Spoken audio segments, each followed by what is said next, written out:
Muy buenas tardes o muy buenas noches, dependiendo la hora que nos escuches.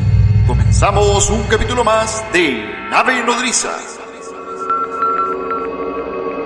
Desde Santiago de Chile, Yarrión. Desde Ciudad de México, Nolosí.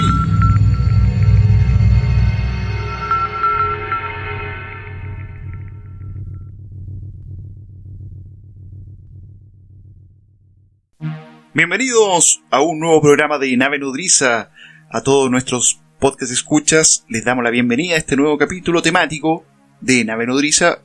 Hoy día estamos muy agradecidos por lo que ha sido la recepción de lo que fue el programa anterior, el programa de Ufológicamente Hablando, mejor dicho, este nuevo espacio, este nuevo nicho que hemos estado creando y que estuvimos ahí haciendo el esfuerzo para poder llevárselos a ustedes, una visión un poquito más, de alguna manera, personal de lo que es el fenómeno de la vivencia, el fenómeno OVNI desde los ojos de sus tripulantes Yarriot y Nolosí. Bienvenidos todos nuevamente a este nuevo momento, este nuevo espacio, o mejor dicho, este nuevo programa de Nave Nodriza. ¿Cómo estás, mi querido Nolosí? Exactamente, mi querido Yarriot, iniciando un nuevo capítulo temático, esta vez que es de los capítulos tradicionales que les llevamos como cada temporada. Y me uno a tus palabras también, hablando de lo que fue nuestra primera emisión de Ufológicamente Hablando con el tema del folclore ufológico, que creo tuvo una muy buena recepción. Esta nueva instancia que estamos generando entre programa y programa, entre programa, digamos, de capítulo tradicional y esta nueva forma también de llevarles esta nueva información que tiene que ver con Ufológicamente Hablando, una conversación más distendida y que creo que fue también bastante bien recibida por todos los tripulantes, así que muy contentos de estar nuevamente con ustedes en un nuevo capítulo y también, Yarriot, con toda la información que tuvimos en estos días de la gente que se ha unido, gente que ha estado escuchándonos desde nuevos lugares. Uruguay también ahí por ahí se está uniendo, mucha gente que también ha estado escribiendo, ya sea en Facebook, en Twitter, Instagram. La verdad es que estamos muy contentos, a la gente que también se sigue uniendo ahí a YouTube. El proyecto va creciendo y eso nos da mucho gusto saber, porque quiere decir que vamos por un buen camino, así que estamos muy contentos por esa situación, mi querido Yarriot. Exactamente, una muy buena recepción ha tenido Ufológicamente Hablando. Agradecerle a todos que se han unido, digamos, a la plataforma de iVoox también, un fenómeno que de alguna forma tampoco esperábamos, dado que, iVoox es nuestra fuente, por así llamarlo, en donde nosotros subimos ahí los programas y es esta página que de alguna manera va integrándola, ya sea a Spotify, ya sea a podcast de Apple. Y bueno, los números han sido bastante buenos. Un saludo a todos los tripulantes que se están uniendo a esta tripulación que ya lleva más de 2 años al aire y que esperemos seguir creciendo con ustedes. Recuerden que nos pueden apoyar a través de la plataforma de iVoox. Ahí hay una opción para que ustedes puedan aportar a partir de €1 a lo que es la Nave Nodriza. Ese desde el punto de vista de la mantención. Ya saben que este proyecto lo hacemos entre Nolosí y estamos hoy día recibiendo cualquier ayuda que sea esto al trabajo que realizamos. Para esta jornada, mi querido Nolosí, tenemos un nuevo programa que está orientado a el sur de Chile, está orientando hacia el sur de Chile, que ese es el caso, o mejor dicho, el fenómeno del Archimayén, un fenómeno que ocurre por las selvas valdivianas. Bueno, el interés por este relato nace del texto de Francisco Ortega, Alienígenas Chilenos. Ahí aparece un capítulo 100%, digamos, dedicado a esta figura.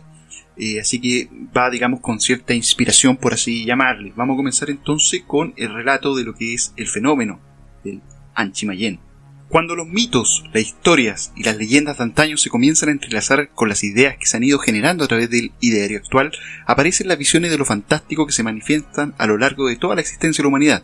A medida que la evolución del hombre se desarrolla en sus cauces, estas cambian y adquieren el tono y el ritmo de los paradigmas de sus contextos históricos. Este es el caso de la figura del mito del Anchimayén. La leyenda viene del pueblo mapuche, pueblo indígena oriundo del sur de América, en la zona que corresponde a Argentina y Chile. La historia cuenta que en las profundidades de la selva autóctona valdiviana, cercana a la zona de Curiñanco, región de los ríos al sur de Chile, habitan seres conocidos como Archimayén. De acuerdo a la leyenda, estos seres aparecerían como llamas ligeras y furtivas, como bolas de fuego. La mitología mapuche lo describe como duendes, con porte de niño pequeño, que pueden adquirir las formas mencionadas apareciendo y desapareciendo en segundos. Muchos son los relatos de testigos que comentan que no solamente estas esferas aparecerían en la oscuridad de la noche, sino que también durante el día, sin el brillo característico que poseen. Al estar ante la presencia de estos seres, estos emitirían un sonido parecido al llanto de un bebé recién nacido, utilizando su luz con la finalidad de confundir y desorientar al observante.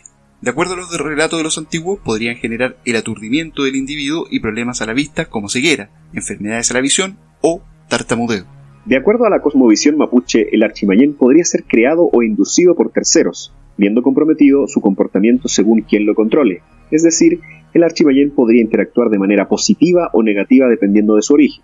De manera positiva serían los criados por machis, quienes guiarían al Archimayén en el cuidado del ganado o de bienes materiales, o ser utilizado por generaciones con la finalidad de atraer riquezas y fortunas, alimentándolos con leche y miel. De manera negativa serían los creados por los calcu o brujos chilotes. Los crearían a partir de los restos mortales pertenecientes a una niña o niño. Después de ser sepultada sería desenterrada y a partir de sus huesos, sus restos son transformados y vueltos a la vida, siendo la nueva criatura formada posteriormente alimentada debajo de una olla llena de sangre humana. Cuando esta forma de Archimayén aparece de color rojo, traería malos augurios, como la muerte de personajes importantes. La creencia de esto último ha supuesto que cuando se está en presencia de la radiación brillante y fugaz de un Archimayén, ya sea en los campos, en la cima de las montañas, en las ramas de los árboles o en los techos de las rucas, el mapuche cree que significa que se producirá la muerte para alguien. Esto ya que se cree que el Archimayén actuaría como una mensajera dañina que puede ser usada por el calcu para causar la muerte y provocar enfermedades en las personas. De las maneras de protegerse de esta figura, los mapuches hablan de la ceremonia del machitún, realizada por una buena machi. Otra forma de defensa sería la generación de ruidos metálicos con espuelas u otro objeto, esto con la finalidad de neutralizar las posibles consecuencias negativas que tendría la presencia de estos seres.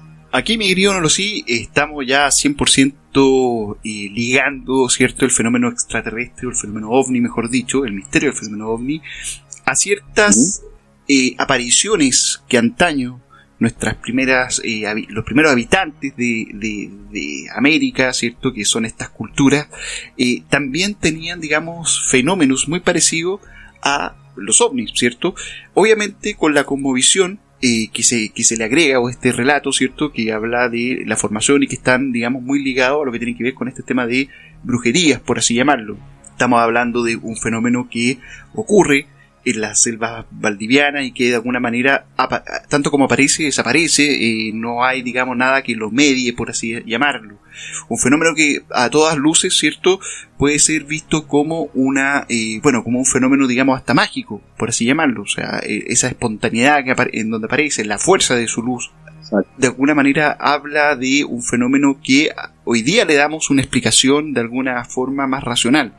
Hablamos de Foo Fighters, a lo mejor, hablamos de sondas, hablamos directamente de extraterrestres, pero la antigua cosmovisión la cosmovisión de los antiguos, por así decirlo, lo bañaba o le daba, digamos, esa templanza un poquito más espiritual, por así llamarlo. Exacto, son para nuestros pueblos originarios, creo que son situaciones o cuestiones culturales que siempre han estado, y como alguna vez hablábamos en alguno de nuestras posts que hemos colocado en nuestras redes sociales, son este tipo de compañías, ¿no?, de entes o de figuras que nos han acompañado de alguna manera a través de toda la historia del hombre, solamente que me parece que queda claro con este tipo de cosmovisión, como bien dices tú, que han ido cambiando su forma, su nombre y sobre todo la manera de entenderse por el hombre, dependiendo del contexto cultural y actual que vive.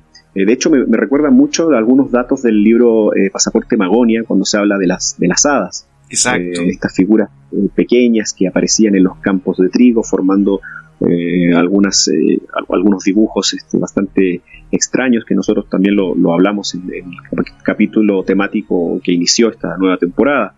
Y de hecho, incluso también en ese sentido también me recuerda mucho la parte de los alimentos, ¿no? De cómo también en este tipo de casos se habla de la leche, por ejemplo. En ese caso se hablaba, por ejemplo, del trigo, ¿no? Que incluso hay relatos antiguos donde narran que en el libro de Valés se habla, por ejemplo, directamente de estos seres, de estos tipos hadas, de estos tipos duendes también que llegaban incluso con comida para sus para la gente, para los testigos, pasteles incluso, o tortas, como se le quiera decir, para la ofrenda, para por así llamarlo, a estos seres, ¿cierto? Exacto, ¿Por qué? Porque se toma de lo espiritual.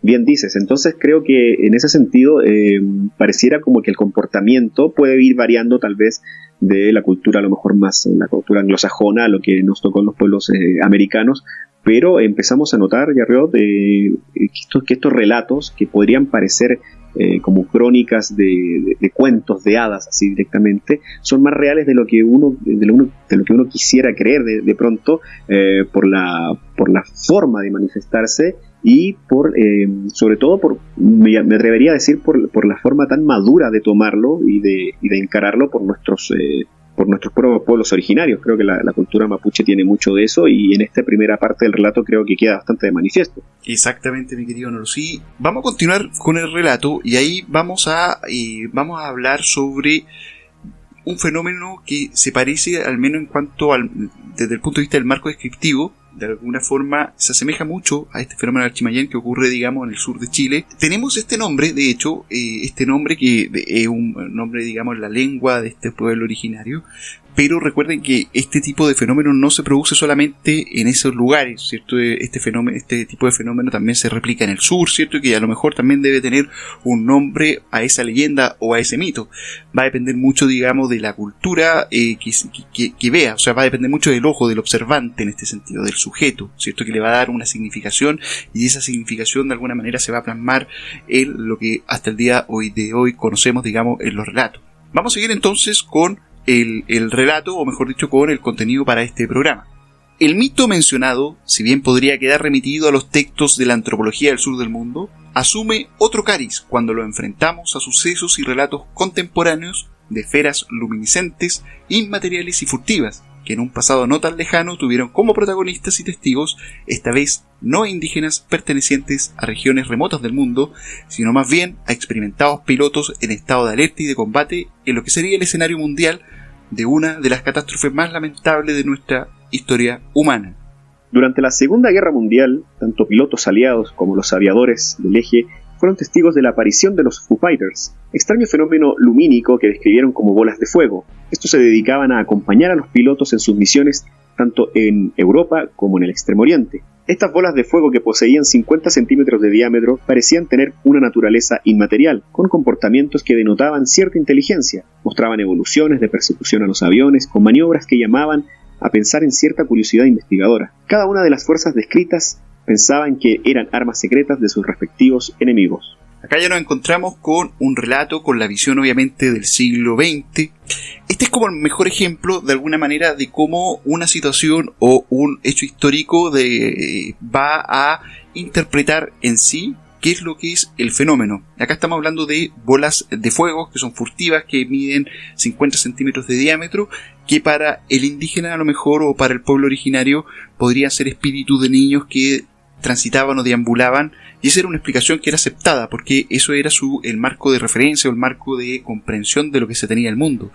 Y este caso, por eso es bueno, digamos, hablarlo, porque acá hay una interpretación que de alguna manera el fragor del momento histórico, por así decirlo, o de la guerra, lo llevaban a pensar que eran armas enemigas. Entonces ni siquiera es una explicación de decir que son naves o que son seres de otro espacio, sino que son armas enemigas. ¿Por qué? Porque está bajo un contexto histórico.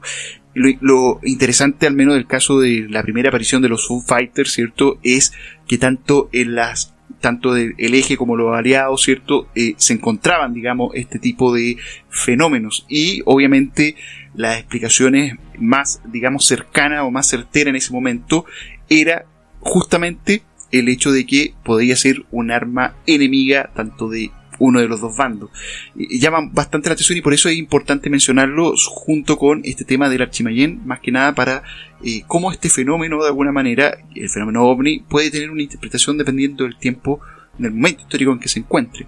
Claro, el contexto histórico, para una imagen bastante similar, al menos en la descripción, se le adjudicaban distintos orígenes dependiendo, como bien dices tú, de lo que estaba pasando históricamente en ese momento.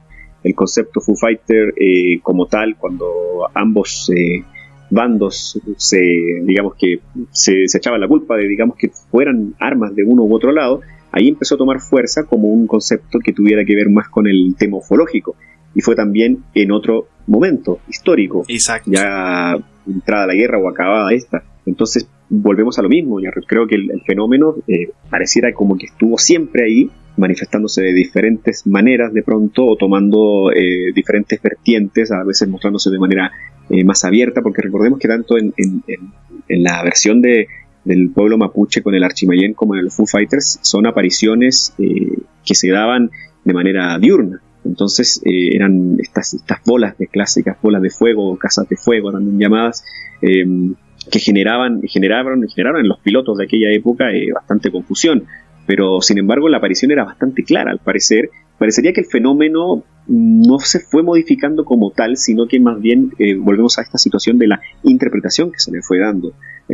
Darle un contexto de extraterrestre, vamos a decirlo así, o de una imagen que viniera, que no fuera terrestre, fue tomando más fuerza ya entrado el nuevo siglo. Entonces creo que es interesante, como bien dices tú, poner en perspectiva el relato, porque son dos visiones completamente diferentes en cuanto a la forma de observarlo, de verlo, de interpretarlo.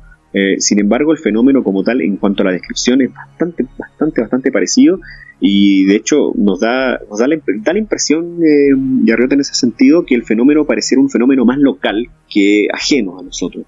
Exacto. ¿A qué voy? Que por el comportamiento, la interacción, el tiempo en el que se ha presentado, desde tiempos remotos hasta tiempos bélicos, hasta tiempos más actuales, pareciera que no fuera un fenómeno que venga desde afuera necesariamente, aunque la gente que está más ligada a la hipótesis extraterrestre quizás quisiera creer más bien eso. Pareciera que es algo tampoco que no es que no fuera parte de una invención ni de una alucinación, sino que es algo que está con nosotros, está aquí adentro, forma parte de nuestra tierra, e interactúa con nosotros de manera bastante fortuita y a su antojo, por decirlo de alguna manera. Exactamente, mi querido Nolosí. Llama la atención exactamente la permanencia a través del tiempo por parte del pueblo originario, como bien dices tú. Existe una interpretación, pero no es una interpretación actual, sino que es una interpretación que corre de voz en voz. Recordemos que, al menos en el caso del pueblo mapuche, hay mucho de eso de transmisión oral, ¿cierto? A través del tiempo, y que hasta el día de hoy, digamos, eso se mantiene. ¿Pero por qué se mantiene? Porque el fenómeno todavía aparece, todavía existe, todavía ocurre. Y es, como dije yo en un comienzo, aparece, digamos, en el relato de Francisco Ortega en Alienígenas Chilenos, en donde un grupo de periodistas, luego de participar en un evento que se encontraba, digamos, muy cercano a lo que es la selva valdiviana, van en el camino y se encuentran con este fenómeno.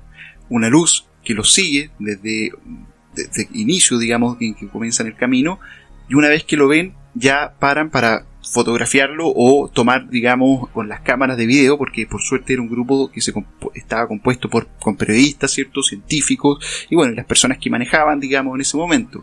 Los periodistas y los camarógrafos trataron de tomar imágenes del fenómeno, cómo se estaba produciendo, y una vez que pasa, revisan esta imagen y lamentablemente no grabaron nada, porque solamente estática registró ese tema. Este relato, este hecho, tiene la particularidad de que de alguna forma se toman dos, de hecho, quien tenga la posibilidad de leer el texto, cómprelo porque es muy divertido, al menos muy bueno, y se juntan dos visiones de un mismo fenómeno. Por un lado, ¿cierto?, la visión occidental que explica y dice, bueno, esto era un Foo Fighter o era un ovni, ¿cierto? Que es la explicación que a lo mejor todos los que están escuchando hoy día este programa, este podcast, dirían lo mismo si lo ven. El chofer era de parte de un pueblo originario y él habla y les dice, no, eso fue un Archimayén. Y el tipo estaba bastante asustado, puesto que las posibles consecuencias que podía tener este avistamiento para él o su familia, para él produjo, digamos, un estado de pánico, entre comillas, por así llamarlo. O sea, y lo interesante, digamos, de ese relato es cómo estas dos visiones se juntan de un mismo fenómeno, ¿cierto? De alguna manera, para tanto las personas, los periodistas, los camarógrafos que estuvieron ahí, para ellos fue un ovni, fue un Foo Fighter, y para esta otra persona había sido un Archimayén. Eso es lo interesante del relato, y bueno, y también fue por lo cual nosotros también quisimos compartirlo en este nuevo programa de Nave Nodriza. Bastante interesante, Yarriot, las visiones que se juntaron en ese minuto en el relato que tú estás mencionando, porque todas las visiones tenían un sentido distinto para comprenderlo y sobre todo para lo que implicaría en las vidas de cada uno. Por ejemplo, lo que tú mencionas con el chofer, por ejemplo, sería una cuestión como de un pensamiento que tendría que ver como con un augurio de malas noticias, ¿cierto? Como que Exacto. Esto iba a provocar algo malo en su vida, alguna catástrofe, alguna noticia grave, qué sé yo. Sin embargo, para la otra gente fue un ovni, fue un avistamiento, digamos, tradicional, normal, como lo que pensaríamos tú y yo, y tal vez mucha de la gente, como bien decías tú, que nos está escuchando en este momento, pero no solo son esas dos las visiones que estaban en ese momento, Yarriot. Exactamente. De hecho, sin ir más lejos, había un científico en el grupo que había sido también invitado en la charla de que había participado estos periodistas, ¿cierto? El tema está de que los periodistas le preguntan al científico que por cierto no se da a conocer el nombre y que al parecer habría sido un premio nacional de ciencia acá en Chile al menos, y él dice: lo que ocurrió no existe, por ende yo no vi nada. Siendo que él había visto desde un inicio el fenómeno, vio cómo evolucionó y todos vieron lo mismo, ¿cierto? Y ahí aparece, digamos, la otra versión, ¿cierto? El que de alguna manera es como el negacionismo o la visión más racional, o sea, no existe, no tengo explicación, por ende no puede ser. O sea, yo no le puedo dar una explicación racional, una explicación que tenga de alguna manera un relato coherente, simplemente no existe. Y en ese relato coexisten estas tres visiones de alguna manera, ¿cierto? Claro.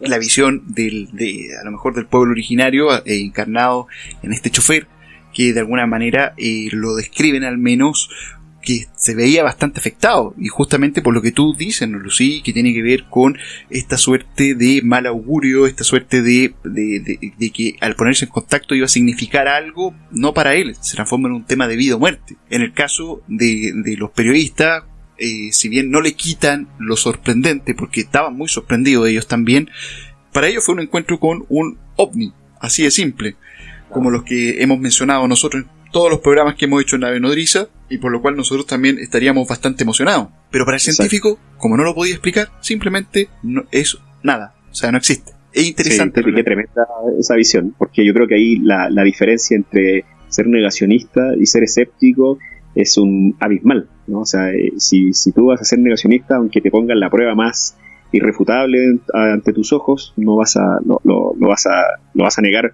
por todos los medios. Digamos, ser escéptico implica aceptar que pueden haber otras realidades que escapan a lo mejor del ámbito al que tú manejas. Obviamente, cuando eres científico se entiende que tendrías que poner una cuota más de racionalidad, como bien dices tú, pero esa situación creo que es límite, la que tú nos comentas, porque, o sea, si todos vieron lo mismo y él lo estaba viendo, si lo vi, no existió o no pasó. O sea, creo que eso es ya tratar de ponerse la venda en los ojos y negar hasta el último minuto, y creo que eso no es lo que se le critica también a la ufología en cierto sentido, al no ser una ciencia. Pero también los ufólogos critican mucho a la gente de ciencia, que obviamente cuando hay pruebas o hay algo que podrían investigar o tratar de darle un entendimiento, tal vez desde su propio prisma, digamos, profesional, se cierran absolutamente, dando, digamos, por cerrado el caso, cuando son cuestiones que son evidentes y que ocurren en este caso a la vista y consideración del afectado.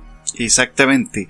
Por otra parte, también hay que pensar, el científico es parte de una comunidad, ¿cierto? La famosa comunidad científica, que de alguna forma se hace su espacio, y obviamente cualquier tema que haga o mencione o de alguna manera implique el suponer, podría afectar su carrera también. O sea, eso también hay que ser claro. De hecho, en el texto se habla de que la persona dijo: tú dices mi nombre, dices de que yo lo vi, yo lo voy a negar. ¿Por qué? Porque para mí no existió. Así de tajante y así de fuerte fueron sus palabras, y bueno, pero al menos la historia se mantuvo, ¿cierto? Y tiene ese romanticismo que de alguna manera implica también el misterioso sur de Chile, que dentro de todo debe tener muchas historias. Estamos hablando de un lugar mágico, llenos de mitología, y que muchas a lo mejor se pueden explicar hoy día con este tipo de visiones. Vamos a seguir entonces, mi querido Nolosí, con más que relato, vamos a hablar ahora acerca de las posibles explicaciones que podría tener este fenómeno del Archimayén, o en el caso de los Foo Fighters, ¿cierto? este fenómeno de estas bolas furtivas. Vamos a seguir entonces a continuación con el relato.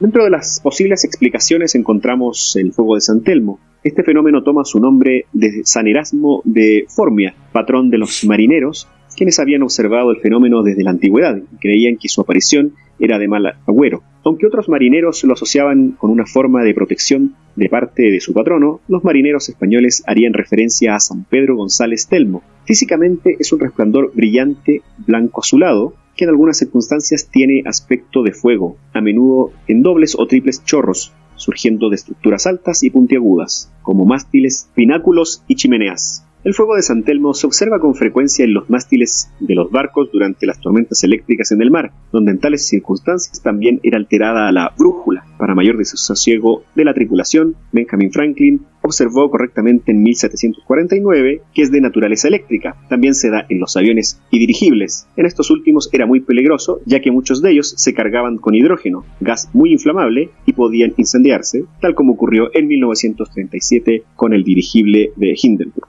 Se cuenta que el fuego de San Telmo también puede aparecer en las puntas de los cuernos del ganado durante las tormentas eléctricas y en los objetos afilados en la mitad de un tornado, pero no es el mismo fenómeno que el rayo globular, aunque pueden estar relacionados. El rayo globular, también conocido como centella, rayo en bola o esfera luminosa, refiere a un fenómeno eléctrico atmosférico no explicado y potencialmente peligroso. El término se refiere a informes de objetos esféricos luminiscentes que varían desde el pequeño tamaño de un guisante hasta varios metros de diámetro. Aunque generalmente se asocia con tormentas eléctricas, el fenómeno dura considerablemente más que la fracción de segundo de un rayo. Dos reportes del siglo XIX dicen que esta esfera finalmente explota, dejando un olor a azufre. La existencia real del fenómeno de rayo globular no está probada, pero aparecen en una variedad de registros a lo largo del siglo. Hasta la década de 1960 la mayoría de los científicos trataban escépticamente los informes de rayos globulares, a pesar de los reportes de todo el mundo. Los experimentos de laboratorio pueden producir efectos que son visualmente similares a los informes de rayos globulares, pero la forma en que se relacionan con el fenómeno natural sigue sin estar clara. Uno de los primeros intentos de explicar el rayo globular fue registrado por el físico francés Gaston Planté a finales del siglo XIX y explicó en su libro Los fenómenos eléctricos de la atmósfera, publicado en 1888. Los científicos han propuesto muchas hipótesis sobre los rayos globulares a lo largo de los siglos. Los datos científicos sobre estos rayos siguen siendo escasos debido a su poca frecuencia e imprevisibilidad. La presunción de su existencia depende de avistamientos públicos reportados que han producido hallazgos algo inconsistentes, debido a falta de datos confiables. En cuanto a los informes de este tipo de fenómeno, el explorador ruso Vladimir Arseniev testimonia un fenómeno semejante en Siberia en 1908 en su obra En las montañas de la Sijotea-Lin. Describe condiciones climáticas de calma total. Era un globo luminoso del tamaño de 2 puños y de un color blanco mate.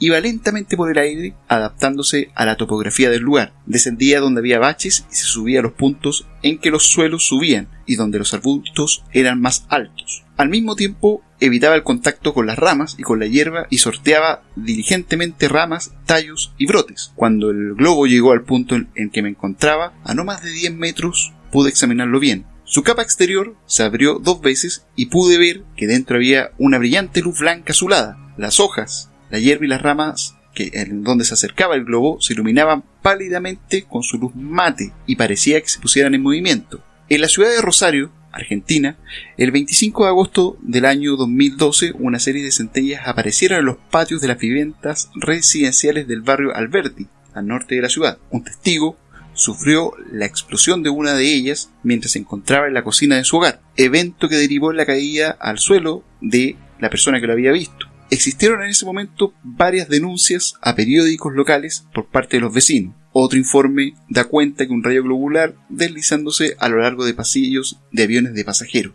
Interesantes estos datos que acabamos de mencionar. Si bien en algunos hay algunas también referencias que podrían indicar ciertas similitudes con lo que es el Archimayén, creo que en otras se aleja un poco la visión algunas de las explicaciones que se intentan dar, en el sentido de que, bueno, no me parecen exactamente tan parecidas a los relatos que hemos mencionado en el inicio. También hay que mencionar, por supuesto, que están a situaciones como lo que yo mencionaba del fuego de San Telmo, que también tienen que ver con cuestiones de tradiciones o mitología tal vez más local. Sin embargo, hay que mencionar que los rayos globulares también han sido parte también de mucha confusión en cuanto a tipo de avistamiento, que de hecho siguen ocurriendo hasta el día de hoy, Arriot, provocando algún tipo de confusión entre la gente que cree observar estas bolas de fuego o estas luces que aparecen. Sigue habiendo mucha discusión respecto incluso al origen de esta situación, pero creo que dentro de lo que hemos mencionado es de las cosas más rescatables que podemos observar, porque hasta el día de hoy se siguen dando reportes con este tipo de confusiones. Sin embargo, yo creo que observo que en algunos casos no es exactamente el mismo fenómeno del que mencionan los pueblos originarios, o lo mismo que hablábamos con el tema de los Foo Fighters. Creo que hay algunas diferencias sustanciales que de alguna manera no darían a explicación total, no nos darían una resolución total de lo que es este fenómeno del que estamos hablando en el capítulo de hoy. Exactamente, mi querido Norosí, pero en cuanto a lo mismo, hay algo que pasa con el tema de el rayo globular y que tiene que ver con el tema del olor a azufre. Yo igual ignoro totalmente el tema de lo que es la química. No sé si digamos, uno de estos fenómenos, ¿cierto? Se puede tener, digamos, ese tipo de explicación, o que sea efectivamente azufre, pero el olor a azufre también aparece con lo que son las visiones como más demoníacas, por así llamarlo. Y aparece también dentro del relato. O sea, yo creo que el tema del rayo globular es un poquito más cercano, ¿cierto?, a esta mitología, a lo mejor más relacionada a la demonología, por así llamarlo, en el sentido de que, al menos según tengo yo recuerdos, el tema de lo que es el olor a azufre siempre aparece, digamos, en los relatos con este tipo de situaciones. Por ende, podría acercarse un poquito más, aparte del tema de la forma, ¿cierto?, que tiene, y se podría asemejar un poquito a lo que hablamos con cuanto al tema del Archimayén o el fenómeno del Foo Fighter, llámenlo como quieran, pero es un tema que de alguna forma igual me llama la atención ese punto, ¿cierto? El tema del fuego de San Telmo de alguna manera puede englobar lo que son los fenómenos eléctricos, ¿cierto?, o ambientales, o fenómenos provocados por la ionización del aire, en donde de alguna manera podría tener esa explicación en cuanto al origen, pero no en la forma, porque el fuego de San Telmo, su nombre lo dice, es una manifestación que aparece y que tiene forma de fuego, por así llamarlo, y por algo recibe ese nombre. Sí se acerca a lo que tiene que ver a lo mejor con fenómenos relacionados, fenómenos más atmosféricos, por así llamarlo. Yo creo que por ahí podría ir, digamos, la explicación a este fenómeno. Exacto, como fenómenos lumínicos, todos son bastante interesantes, sobre todo lo del fuego de San Telmo, que existen todos estos registros, pero sin embargo encontramos, como bien dices tú, una gran diferencia en cuanto a la forma, el comportamiento. Me imagino también que a la altura incluso, la altura en la que se menciona, por ejemplo, en el tema, por ejemplo, de los Fighters, hay una altura también bastante considerable. El tiempo de duración también, porque estas luminiscencias que aparecen son bastante de corta duración, ya sea por un tipo de fenómeno de la ionización del aire, como dices tú, un tema más bien de tipo natural, fenómeno natural. Entonces, en ese sentido, creo que dista mucho de los otros tipos de apariciones del Archimayén, que son estas esferas que permanecen por mucho más tiempo, también la altura que toman y la forma, el tiempo, la duración en la que permanecen por los observantes, al menos en los relatos, dista bastante. Claro, sin embargo, encontramos acercamientos con estas hipótesis y también nos ayuda, por ejemplo, a detectar también algunos tipos de confusiones que suele suceder cuando se desconocen algunos tipos de fenómenos naturales que existen en el cielo.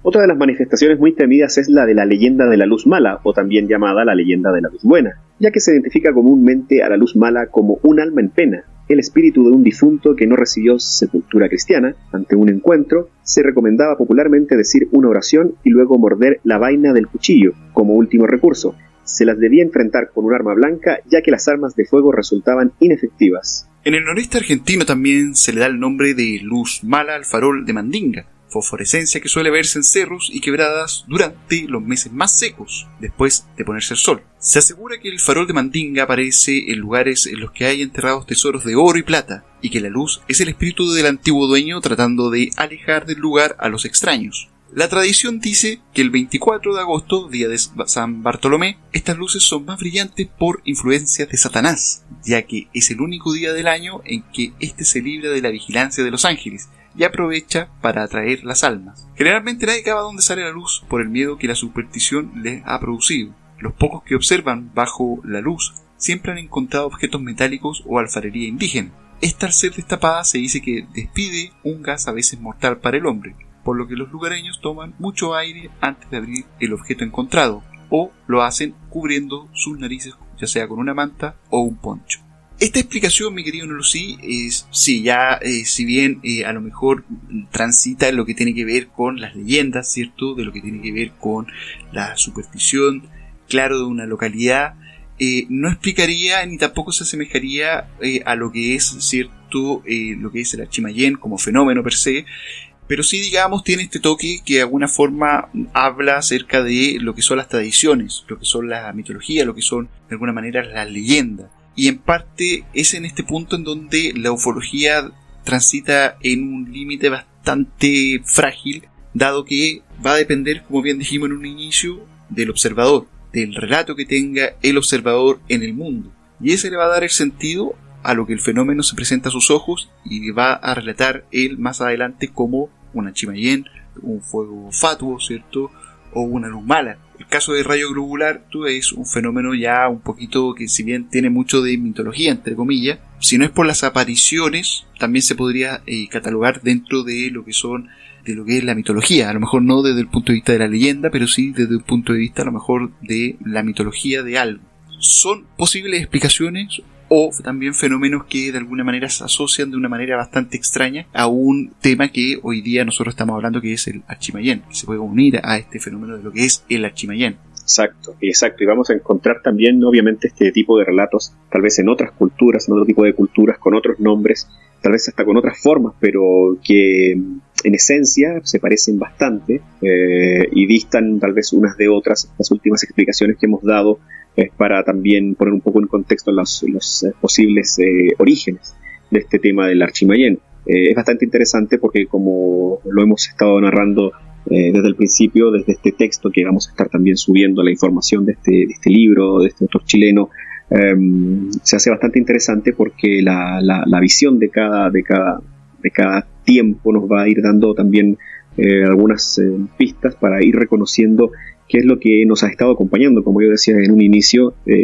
durante tantos años, a lo largo de los años, si bien con algunos cambios de formas y de visiones, pero siempre han estado este tipo de apariciones, estas luminiscencias, estas formas que nos han acompañado, y creo que es bastante interesante también ver la visión. Creo que es lo más importante, la visión que cada uno le ha podido dar a través del tiempo. Obviamente la cuestión cultural, la leyenda, el mito, todo se va mezclando, pero no por eso lo va haciendo menos cierto, Riot, en ese sentido. Creo que la mezcla, obviamente, al día de hoy con el tema ufológico, con el tema ovni, es a lo que nos conlleva hoy el tratar este tema, ¿no?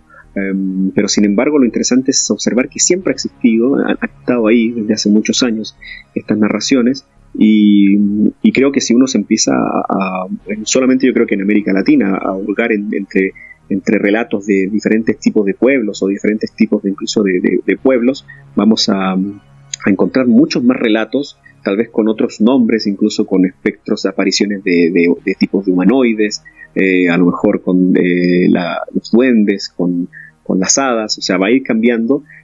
Sin embargo, es algo que para mí, como yo te decía, me reafirma que el fenómeno me parece que está más cerca de lo que pensamos, que creo que es un fenómeno más de índole local, y que obviamente con una cosmovisión mucho más amplia con la que tenemos el día de hoy, a lo mejor abarcamos a un tema de inteligencia extraterrestre o una hipótesis de esas, pero creo que el fenómeno va a seguir interactuando con nosotros, porque creo que está más presente aquí en la Tierra, y creo que las posibilidades de que sea algo que viniera o que venga de otros mundos lo hace como mucho más, no sé, como más difícil todavía de creer. Yo creo que es más posible, más factible que haya sido o que sea algo que está interactuando aquí con nosotros y que no tenemos dominio de ello. Es decir, el fenómeno es el que interactúa, como siempre decimos, con nosotros y no nosotros con ellos. Aparece el fenómeno y ahí logra una interacción que se hace pues muy corta también, ¿no? Porque no siempre está y no lo podemos manejar. Exactamente, mi querido Nolosí. Y bueno, hasta acá vamos a dejar el tema, ¿cierto? Este fenómeno del Archimayén, un fenómeno de hoy, un fenómeno de ayer y un fenómeno tal vez del futuro. Un fenómeno que de alguna manera, llegó a nuestras manos y quisimos compartirlo hoy día a través de este programa. Espero que les haya gustado. Recuerden seguir apoyándonos en nuestras distintas redes sociales. Recuerden también apoyarnos también. Están abiertos a través de iVoox las aportaciones o las donaciones que ustedes puedan hacer para apoyar este programa de Nave Nodriza. Espero que haya sido de su agrado y por mi parte yo me despido, mi querido Nolosí. Nos vemos en una próxima edición. Así es, mi querido Yarriot, estamos terminando este capítulo temático, nuestro segundo capítulo temático de la temporada. Recuerden que en el próximo estaremos subiéndole el capítulo de Ufológicamente Hablando, que es esta nueva sección, un nuevo programa que estamos intercalando entre temático y esta sección que es un poco más desenfadada, por decirlo de alguna manera, que ha sido también muy bien recibida por todos ustedes, así que estamos muy contentos de eso, con un nuevo tema, por supuesto. Nos estaremos encontrando en una siguiente oportunidad y como siempre síganos ahí en nuestras redes. Estamos en Twitter, en Instagram, Facebook, YouTube, Apple Podcasts, iVoox, Spotify. La Nave Nodriza abarca todo eso y más, así que eso es todo gracias a ustedes. Así que hasta una próxima oportunidad y como siempre les decimos, en Nave Nodriza no se afirma ni se niega, se investiga. Hasta la próxima.